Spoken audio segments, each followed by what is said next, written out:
Alright, I think we are just about ready to go here. So we have a lot to talk about tonight. I don't know if we'll get to anything video game specific on the stream. We probably will. But it's fairly obvious that we need to talk hockey. I'm back in the room. I am showing my emotional support for Dunno and Warrior and many other Leafs fans. This is the closest this jersey's gotten to winning in a while. You know how that is. But yeah, today was an interesting day, and obviously now we've hit the end of the qualifying round, the play-in round. And I still don't know what to make of this fact right here. Simply because I missed the entire game, and it's one of the craziest things I think I've ever seen. Where the qualifiers in general were ridiculous. And I want to talk about what I predicted and what I didn't predict and all that. But I want to start off with Toronto and Columbus, because how could you not start off with Toronto and Columbus? Because how the hell did this happen? And I've been kind of asking myself that in the back of my head since I saw the result of the game. And bottom line, it is one of the craziest series I think I've ever seen. And it's honestly a shame that it's only a 5-game series. But when talking about how this played out, 2-0 shutout victory for the Blue Jackets. Korpisalo looks amazing, and Leafs Nation is already panicking. You bounce back with a 3-0 win, and everything's looking okay. You blow a 3-0 lead. The next night, you come back and score 4 straight, only to get shut out for the second time in the series. Now, obviously I can't talk about how the game went down because I didn't see it. I had a lot of people telling me, like, oh, Toronto outplayed them, but, you know, outplaying them statistically only means so much, because when you talk about hockey, it's, oh, well, we outplayed them. Well, we often means 5-on-5, but it's a 6-on-6 normally at even strength type of game, so I don't know what the final stats were here. 33 shots to 22. Did the Leafs outplay them by that metric? Sure. Not sure what the final, time of attack was at this point, but I think the key thing to note here is you don't outplay a team unless you also outplay their goaltender. And I don't know if Joonas Korpisalo is that good, or if the Maple Leafs just happened to choke that badly in the playoffs. I do not know the answer to that. For the Blue Jackets, this is amazing, because now you get one of the most anticipated rematches in playoff history. You get to go and face the Tampa Bay Lightning for the second year in a row. And of course, last year we all know, down 3-0 to Tampa, they win Game 1, and then they sweep the damn series. They lost to the Bruins in the second round, by the way, in case you forgot that little nugget of information. And of course, you can be like, well, the Bruins lost in the final, and you would be right. Point remains for Columbus. It's one hell of a story, because you look at a team that loses Sergei Bobrovsky, that loses Artemi Panarin, that loses Ryan Dzingel. They go all in last year, and they, make it out of the first round, at least first time Columbus ever made it out of the first round, but then they fall short. And of course, they did it in such spectacular fashion, and then you lose all of that. They have the injury trouble that they had this year, yet still, you get to the play-in round. They had a decent shot at making the playoffs anyway. Toronto and Columbus were, the 8 and 9 seed, if I'm not mistaken? So you have that setup where, Columbus could have made the playoffs anyway, and if they did, how could you not give John Tortorella to Jack Adams at that point? And now they go into the series, and they outlast Toronto. And obviously, Toronto's in that point in time where it's next year's our year, which, as a Bruins fan, been there. As a Liverpool fan, been there. Never really been there. As a Patriots fan, I guess I had been there, but in a different way. But, you look at Columbus, and it's like, okay, I wish that run last year went better, because what the hell are we going to do now? And then Korpisalo, who had been a bit shaky behind Bobrovsky, he turns into a really solid goaltender. You get Merzlikins, and somehow, some way, this team pulls it out. Pierre-Luc Dubois emerging the way he did. I as much as I'm looking forward to a certain matchup in the first round, I can't wait to see. That is my most intriguing matchup of the first round. It has to be. How could it not be Tampa versus Columbus, the series that you're looking forward to the most, even if your team is in the playoffs to begin with. So for Columbus, this is insane. I mean, again, the emergence of the goaltenders, but, you talk about what the defense is, and I guess, you look at the names on the defense, and it's like, oh, David Savard, cheap shot at Nylander, and I guess there can be some frustration about that, but you get goal contributions from Zach Werenski, you get goal contributions from Seth Jones, and then you look at the flip side of Toronto, and someone like Mitch Marner never scored a goal. So, a full team effort. Does it come down to coaching? Does it come down to buy-in with the team? I'm not sure, but you look at the Columbus roster, and you have PLD doing what he's doing. Foodie scored in this game. Tessier's amazing already. I can't wait to see what Columbus does. I don't know if they pull it off twice against Tampa, but I can't wait to see what they do. And then you flip back, and you have no choice but to look at what this means for Toronto. For Columbus, all you know right now is this, you're going into the playoffs, you miss out on Lafreniere, who you probably didn't deserve to be in the conversation for anyway, based on how good you were in the regular season, and all is well. For Toronto, as interesting as it is that Columbus is moving on, for Toronto, what do you do? What do you do? And obviously that's, the million-dollar question right now is what the hell do you do with this team? And actually here, we'll go over to Cap Friendly because it gets you a little bit better look at the situation. But I don't know if there's an answer for the Maple Leafs right now. I don't know what the answer is. Do you let go of Kyle Dubas at this point? Maybe, what was it? No, it wasn't Mark Hunter, but maybe the old owner of the London Knights there comes back and it's like, yeah, see, you should have picked me the whole time. But the Leafs have no idea what their first-round pick is going to be. If they don't win the Lafreniere sweepstakes, it goes to Carolina. We know that much. They might end up with Lafreniere. And if they do, you start to get into the conversation of like, okay, well, who goes? But obviously the first year of $11.6 million Matthews. Matthews was great this year. But $11 million for John Tavares. He missed a bit of a sitter in that fifth game. And then Mitch Marner, if I'm not mistaken, again, 4 assists. Only one of them a primary assist in those 5 games. No goals for nearly $10.9 million. I saw in the aftermath more people throwing William Nylander under the bus, who had 2 goals, 2 assists. And I can't help but think, again, it's for one reason. William Nylander, Swedish, yes, born in Calgary. Mitch Marner, Markham, Ontario. People are obviously going to want to defend Mitch Marner a little bit more. One, because he's a hometown boy. And 2, he makes a hell of a lot more money, and that contract's not as easily movable. But Mitch Marner failed this team in this postseason. You get the big contract.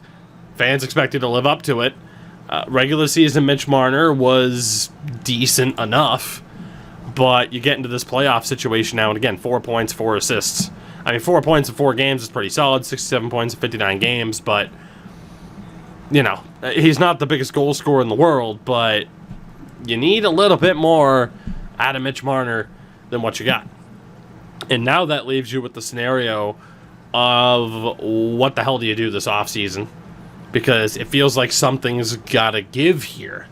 Obviously, the names you constantly see thrown around, Kerfoot, Janssen, Kapanen, one of the 3 has to go. It's probably going to be Janssen, but his value is a little bit iffy because of his injury trouble. So what do you do? You're not trading Zach Hyman, obviously. That's one of the best contracts in the league. But you're going to have to pay Ilya Mikheyev. He deserves it. The injury this season aside, when Ilya Mikheyev played, he was fantastic for the most part for the Leafs. Kyle Clifford apparently wants like $2 million, so he is gone. Jason Spezza will probably take league min again, but I do wonder if Jason Spezza comes back to the Leafs. It might depend on what happens here in the near future. I'm sure Spezza loves being a member of the Leafs, but what's that going to be? Again, it comes down to the defense, right? What do you do? Morgan Riley had his injury troubles this season, but the Cody Ceci experiment, it turned into, they're just going to flip him. They never flipped him. They're just going to dump him. He's never going to play again. Oh, he played again. And, that didn't work. On the flip side, obviously losing Jake Muzzin hurt them a lot.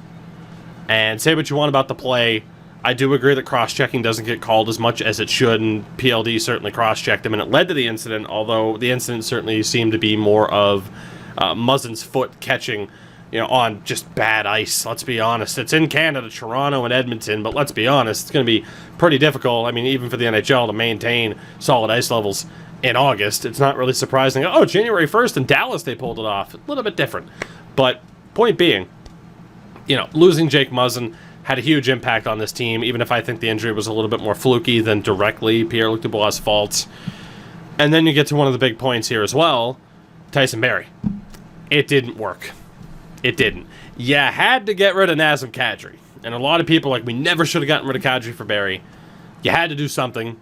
I know it's a little bit controversial because obviously Bruins fan here, but Kadri gets himself suspended against the Bruins twice in a row. He had to go. He had to go. And you bring in Tyson Barrie, and it just never clicked, and I don't know how or why it just did not click with him. Back-to-back 50 points, basically 60-point pace seasons for Colorado, comes here, and it wasn't a fit. And there's no way he stays. He already cost himself some money, for sure. Travis Dermott needs a new contract. He's an RFA at least, but he burned a lot of money this year having an off year. I don't know what the Leafs do. Justin Hall's going to make $2 million a year starting next year. You can do that. I don't know if I advise that, but you can. So for the Leafs, it's okay. You're going to have a little bit of cap space to work with CeCe and Barrie coming off the books, but in terms of making a major deal, there's not that much maneuverability. And then some people are saying, "Oh, we'll trade Frederik Andersen." You don't have anybody that we know of that's going to be able to step up. And obviously, in today's NHL, we live in the world where goaltenders step up out of nowhere. But are you really, Jack Campbell's had a couple of good seasons, but it wasn't all that long ago that people were looking at Jack Campbell as one of the biggest draft busts in history. It really wasn't that long ago. Really, it came down to the 2017-18 season where he played a couple of games, and then 18-19 where he was fantastic for a horrible Kings team. So, unfortunately for the Leafs, Joseph Wall, he's not ready. Certainly. Wow, his name's escaping me right now. Ian Scott isn't ready. He missed all of this season. Kasimir Kaskisuo was definitely not ready. Although he's esports ready, but he's definitely not ready. So I don't know what this Leafs team does. Because a lot of people, that's the main question is, what's next for the Leafs? Something has to change. Well, while it didn't change immediately, something changed after last year. Early on this season, you let go of Mike Babcock, you bring in Sheldon Keefe, and it's like, okay, things should be fixed. And still, here we are with the Leafs on the outside looking in. Really not even after the first round, but heading into the first round, which is an outright disaster. And I do not know what the answer is here. The point keeps being brought up where you look at teams that are a little bit more successful right now. And for a short time, a very short time, the league looked like it was going towards pretty much nothing but skill, nothing but skill. And obviously that's not the case. That's not how the league works. You need that level of grit and intensity in the playoffs. I'm not saying you go out there, if you're Toronto and you bring back Colton Orr and Fraser McLaren, Jay McClement, Jay Rosehill, you're not bringing those types back. But in terms of someone who plays that heavier game, it's been pointed out, you have Zach Hyman, you have Kyle Clifford. Who else really plays that extremely physical game for the Leafs that you need to play? Let's face the facts. Last year, St. Louis versus Boston, two incredibly physical teams who ended up winning the day. The team that had that little bit of extra durability and a little bit more gas in the tank, and that was St. Louis. Last year's postseason was survival of the fittest. This year's postseason could very well be the same. And what do you do if you're the Leafs? If it's the question of having too much skill, you don't necessarily want to trade skill for someone who is less skillful and a bit more, defensive or physically oriented, but the league right now is continuing to constantly evolve, so I don't see where they go. As if last season wasn't an interesting enough offseason for the Leafs. You look down, the barrel of this gun if you're Kyle Dubas, because right now, Kyle Dubas' seat has never been hotter. I'm not suggesting he's going to get fired.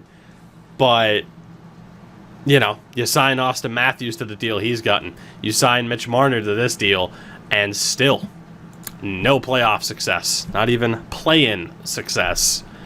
I don't know what happens with the Leafs. I mean, defensively, you know, you look towards the next season. You got Morgan Riley, you got Jake Muzzin, Sandin, Dermott will be back. You have Justin Hall, and then it's Liljegren, Rosen, Marincin fighting it out for those last few spots. Perhaps Joe Duszak actually was pretty good in the AHL this year. Kimi Halmi just re-signed, and they signed Mikko Lehtinen from the KHL. So you have a couple of guys who are going to be in there and battling for those final few spots. But in terms of like that major impact player on defense, you know, it's probably not coming from the outside unless you move one of your big-time forwards. And is that going to happen? I don't know. Because as it is, on Twitter tonight, you have people saying, I wish we didn't sign John Tavares. I wish we signed Drew Doughty. That is where the state of despair is right now for Leafs fans, is thinking that signing Drew Doughty to the mega deal that Drew Doughty got would have been the better decision for the Toronto Maple Leafs. If that's not a sign of despair and desperation for just any sort of success and not seeing this team stumble and trip over themselves come playoff time, I don't know what is. So for the Columbus Blue Jackets, at least, it's a tremendous situation to be in, a tremendous result for them. And then you get to Toronto, and I don't know if there's a team that's set up for a more interesting offseason than the Maple Leafs at this point in time. So I am certainly intrigued to see how that goes down. Because, damn.